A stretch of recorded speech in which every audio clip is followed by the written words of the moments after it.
I'm Shawnee Williams, and I'm a writer-publisher.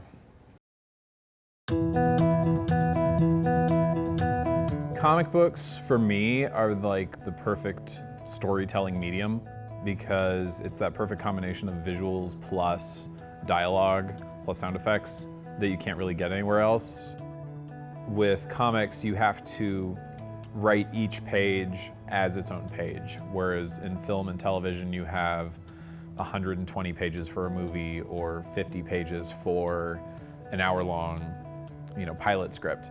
And you have wiggle room around that to, for where act breaks are or where, how the story goes. Whereas with comics, with each page, there's a certain amount of information that you can convey. There's only so many panels that you can cram into each page, and there's only so many word balloons you can put into each panel, and there's only so many words that you can put into each word balloon.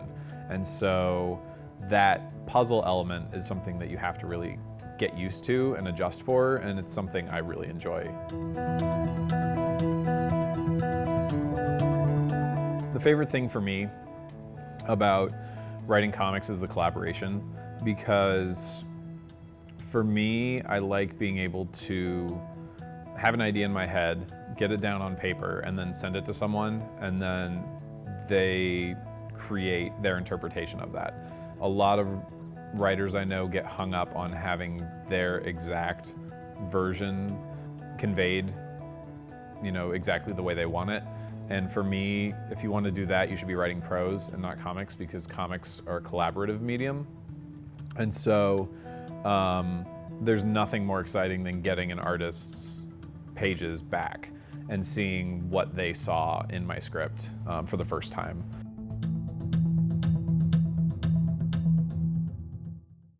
The first paying comics gig I got was writing the third arc of Fairest, which was a spin-off of Fables.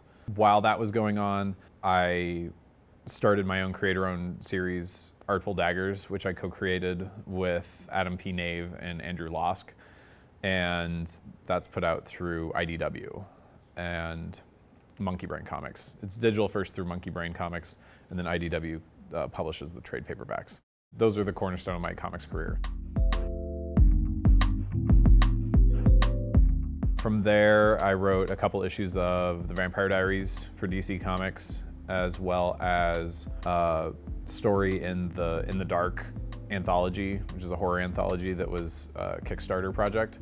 I also wrote an issue of Sensation Comics featuring Wonder Woman.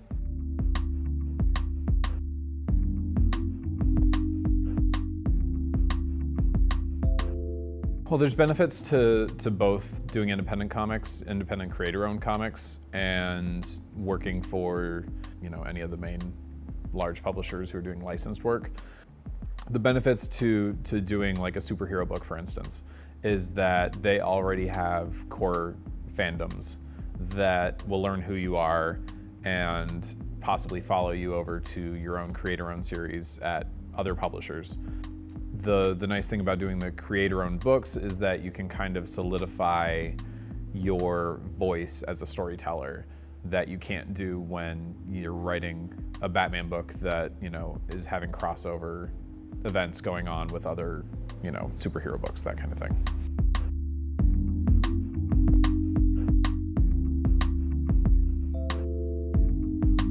Comiker is a comics publishing company. Right now, we are digital first because the cost of publishing digitally is nominal compared to print. The turnaround time on digital is a lot lower as well compared to print. So right now, we are publishing comics as webcomics, collected as digital issues through Comixology and Drive-Thru Comics, which are two different distribution methods for digital comics. We're also launching our own app that's going to have all the series optimized for mobile reading on your phone or tablet. I think interest in comics is definitely growing. And again, a big part of that is the fact that anyone can read comics now on their tablet. And so digital is allowing people to read comics who weren't able to read them before. So I think the the audience is definitely growing in that sense, and I can't see it slowing down anytime in the near future. You know, it's been really encouraging, just the fact that, you know, something I wrote might be somebody's favorite version of a certain character, or, you know, their favorite story from a certain series. You know, it's kind of mind-blowing that anyone even reads stuff that I write, and the fact that it might be somebody's favorite is just totally humbling.